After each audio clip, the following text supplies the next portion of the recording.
Well, with that said, let's turn to Phil Edholm for his program about local clubs and NMRA divisions.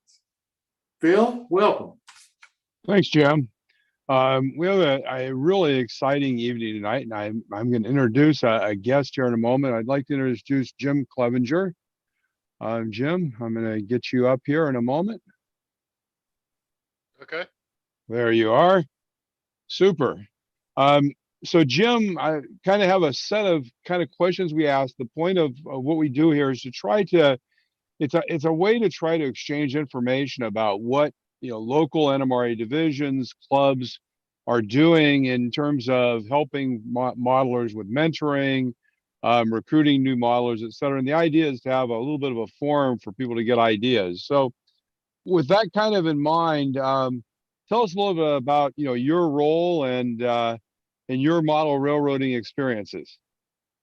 Okay. That started out just like everybody else, Lionel, when I was a kid that belonged to my dad. Life got in the way and got out of it for many years. And when my son was 5 or 6 years old, I started thinking about, trying to get him in some hobbies, and visited a local gentleman that sold trains. I'm in Winchester, Virginia, by the way. I guess I should get that out there. Visited a local guy who had a hobby shop in his basement. He, sold me, I don't know, $50 worth of stuff. And this was 20 years ago. So, sold me a little bit of stuff and said, hey, we got a club here in town. You ought to come visit us. So that was the end of that. I walked in the door of the club and immediately saw two guys that I knew, and I've been in it ever since. Like I say, that's probably been, I keep thinking it's been 10 years, but when I go back and do the math, it's closer to 20. So, but we're a small club located here in Winchester. The club was started in 1982. Most of the original members are still around and still in. We've lost a few along the way. And they literally started in a room above a gas station, and they somewhat outgrew it, and the rent went up a little bit on them. So they started looking for some better options, or a better option. And through a series of events of one of the founding members, who pretty much knows everybody in Winchester and Frederick County, they ended up getting a hold of the old freight depot on 430 North Cameron Street here in town, which was it was abandoned. The bums were living in it. And, the windows and doors were all busted out. So the first contact they had with the railroad, they got the first phone call back, and the guy said, well, we'll give you the building, but you got to move it. And the comment that our guy made back to him was, well, if we could afford to move that building, we would have already had a building someplace and we wouldn't be having this conversation. So they went back and forth a little bit, and they ended up leasing the building for $650 a year with an automatic 3% increase every year. How many years is the lease? The lease was open-ended for 100 years, or 99 years, but open-ended. So that meant that they could give us 90 days, or we could give them 90 days, and that was it. And life went on there. I guess they moved in about 1985. They did some remodeling, fixed it up, and started building the layout, and lived there for many years. About 4 years ago, we got a notice from the railroad that they wanted somebody to come in and test some paint for lead. And we kind of started to wonder, we've been here this long and nothing's happened. What's going on now? And not long after that, we were given a notice that the building and property were actually sold. So we lost that building. There's a women's shelter next door that wanted it. And they went to the railroad and struck a deal with the railroad, and they had it in their deal that the railroad could not speak to anybody about the deal. So that was a pretty rough go. Like I say, about 4 years ago, we actually lost that building. So we went in and salvaged the structures, salvaged the control system. We run NCE control DCC system. Salvaged all the locomotives and rolling stock. We tried to salvage a lot of the track, and we did get most of it up in 4, 5, 6 foot pieces. And we have everything stored at one of the local. One of the members here is a businessman local here and had some space in his facility that we have everything stored in. And we just kind of, about a year or so ago, we had contact with the mayor in Middletown, Virginia, which is just south of Winchester here, 10, 15 miles maybe. And he kind of proposed a deal to us of he's trying to preserve some land for the future. He's got some people that are interested in kind of helping him out a little bit. He's got a builder on board, and there was an old freight depot there in Middletown. B&O had years ago. I believe it was torn down in the early 50s.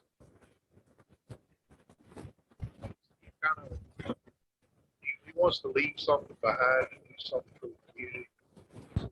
I think a piece of land next to the railroad tracks.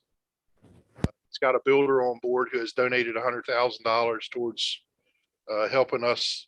The idea is to build a replica of the freight depot that once stood on the property. And what we're trying to do is to raise enough money to build a building behind that to build our model railroad in. It'll be like a lease deal through the county. We'll basically run the building, and it'll give us a place to go play trains again. So that's our goal now. We've like I say, I've been in the club for about 20 years and became president, I don't know, 3 or 4 years ago. The membership has ranged from, I think we've probably been down as low as 10 or 12 to probably the highest I remember in the 20 years I've been in is maybe low 30s. And it ebbs and flows, and I'm sure everybody here has seen the same things in any clubs or hobbies you're in. People come and go, life gets in the way, and life opens up for you again, so you go in and out. So how do you find so now you don't have a facility right now? Correct. So how do you meet new members? And since you're about to embark on building a layout to get people involved, what kind of things are you doing to start getting other people involved in the club? So I'm trying to do as much Facebook as I can. I'm one of the younger members, so that's a little bit of a challenge. I've got some of them to use Facebook. I'm trying to get some more social media presence. We do 2 railroad shows a year. We've got one coming up the second Saturday in March. We do that at the Winchester Moose Club. And we've got another one second Saturday in November, and they've been doing those for years.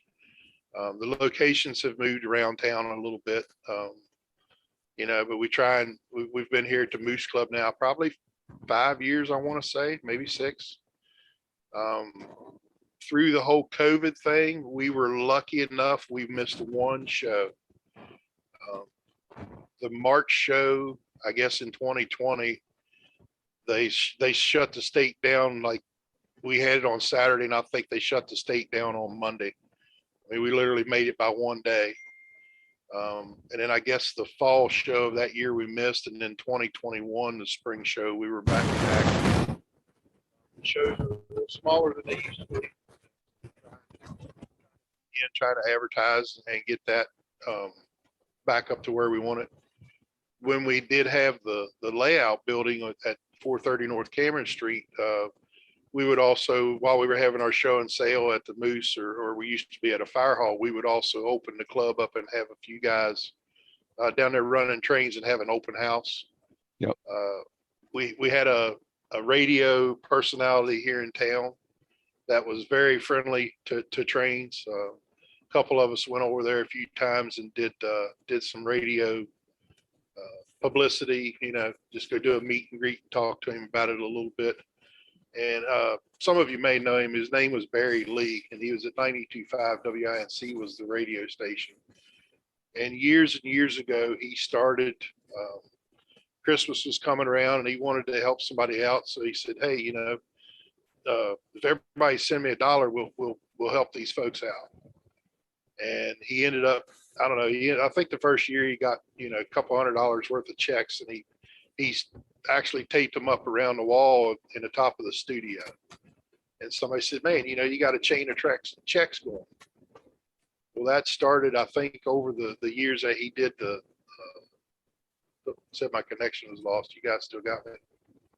Yeah, your audio is occasionally it's getting a little bad, but it's okay. Yeah. Sorry, I live out in the sticks and my internet's not the greatest. So he was super friendly to us, and we were a participant in First Night Winchester for almost the entire 40 years that they were doing their thing. So we would, of course, do open houses for those. And we never officially counted, but it was easily 1,500, 2,000 people through there some years, weather dependent. And then we've had people call us and say, "Hey, my kid loves trains. I want to do a birthday party. Can we bring a group by there for an hour or whatever?" And so we would, a couple of us would go down and run trains. Yep. And those were our biggest events, the first night and the 2 sales that we do.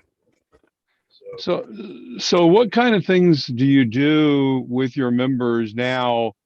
You're not building a layout yet. Are you doing modeling as a group, or any mentoring, or any of those kind of activities, or mainly planning and working towards the new layout structure? Yeah, the first 2 years we lost the building. Honestly, it was probably the first year. I think we were all just kind of just dumbstruck, I guess is I don't even know what the right word is. It just really took the wind out of us. We dropped back to meeting once a month. It kept the business meetings going. It kept the officers in the club. It kept all that up. And then when the mayor started talking to us, we started meeting every other week, and it's been a somewhat slow process, but it's picking up speed. And we've been meeting for every week now at the Moose. One of our members is the admin at the Moose Club. So, we go down there and sit down and have a little bit of dinner or a snack or something. We talked about some planning. But we lost you there completely. Okay. We lost your audio for a moment. There you go. It's back. Okay. Sorry about that, guys. Oh, not a worry. Yeah. So just out of curiosity, have you started planning for fundraising? You said they're basically giving you a place, but you have to build the building. So yes. So we have done some fundraising. We're looking for more. The mayor of Middletown is very energetic and has a lot of ideas. We just need to get to the point to where we start doing some of them. He wants to do like a gun raffle or a gun bash. Obviously, we've got our sale coming up in March. We're advertising. The Facebook that we are doing, and we have partnered with the mayor of Middletown and that community. He did a press release when he preserved this land and announced that we were moving to Middletown at the same time. Eric Estrada, from the actor that used to play on Chips, is a train buff and is friends with this guy. And the local sheriff here in town, they were there. They did a mock gunfight to bring back the steam era, stagecoaches, and we picked up quite a few donations. So we're actively fundraising. We've had a couple that have the wife has made a railroad themed quilt and donated it to us, and she wants us to auction it off. She's heavily, quilting is her hobby, and she's into it like we're into model railroading. So she's giving us some tips and tricks on how to pull off a successful auction for a quilt. So That's good. That being said, if anyone has any fundraising ideas, we're always looking for ideas. We're always looking for members. So Yeah, I think the challenge is when you have to build a building, raising large chunks of money takes finding people with money. So it's like finding businesses to become sponsors. So sponsor walls or other things, are interesting. We've had a discussion in the local club that if we had to go build a building, one of the things we would try to do is see if we could sell, for example, a sponsorship to businesses where they would have a model on the layout that was their business. So, because the problem is to build a building is $200,000, and yep, that's a lot that's of fundraising at $200 at a train show, or $500 or $1,000 even. It's a lot of train shows. it So, absolutely is. Again, the mayor has, knows quite a few people. The builder has donated 100,000. We've had another individual in town um, who just sold a large business who's donated $50,000. So so you're getting we're closer close. then. We're close. I think somebody was telling me the other day they added up and we're right around, I believe, around 170,000. We do have some money in our treasury, so if we had to get to 200, we could get there. Right. But then that's gonna take our money for the railroad. So Yeah. we still want to do some fundraising, and honestly, we're not convinced that 200,000 is going to be enough to pull it off with Well, the price and of that's the problem. The materials. minute you build a building like that that's in a public area, then all the ADA stuff applies, and you all of a sudden have to build buildings that have fairly expensive cost per square foot, is what we found. Yes. Especially when if you go build something on your own property, you can build it one way. When you build it as part of a city, anything connected to the government, you all of a sudden have to meet a whole series of requirements, et cetera, et cetera. So, Yeah. well, cool. Well, Jim, I really appreciate you coming and talking to us. So going through this process, there are a lot of clubs that go through this of losing their facility. You're now at the point where you have a new hope. You haven't quite gotten there, it sounds like, but you can see the light at the end of the tunnel. What are some of the learnings? Are there like a couple of learnings that you would try to convey to people, other clubs that are going through the same situation? Maybe what was the most important thing you learned that you need to focus on, and what was the thing that got you through kind of the despair of, like you said, that malaise after a year? What got you out of the malaise and looking forward? Honestly, I just got to the point where I just missed it. That was my Tuesday evening outlet, the camaraderie and everything. And I just started telling a couple of guys, hey, you know what? I'm going to do something on Tuesday. There was a couple times we went to one another's layouts and everything. But like I say, in the mix of all this, we had the COVID. So everybody was nervous about that too. Right. Me included, I'm relatively young and relatively healthy, but still, nobody wanted to drag that stuff around and make their friends sick. So we probably had a year there where honestly, we just, we did some Zoom calls, and, you know, we did go to like a round robin and go to one another's layouts a few times. But my advice to anybody would just be do everything you can to keep a core group together. Like I say, people are going to come in and join the group and then fade away and come back. And some people are going to come once and decide that it's not the group for them. All that stuff's okay, but just try and maintain your core group. Cool. I think that's what's, Well, the super, core is Jim. what's going to keep it going. So.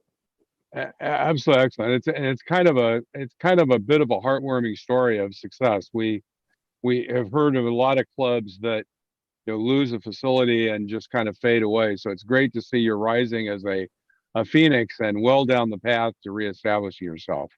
So Yeah, thanks again. it's exciting. So, and I appreciate the invite and the opportunity to speak to you all tonight. Well, thanks. Really appreciate it. And you all have a great week, and good luck with the rest of your fundraising and getting a building designed and built. So I know that's always a challenge. Yeah. Yeah, I think we're up for it though. We got a bunch of good folks. So, Excellent. Thanks again. yep. Thanks for the invite.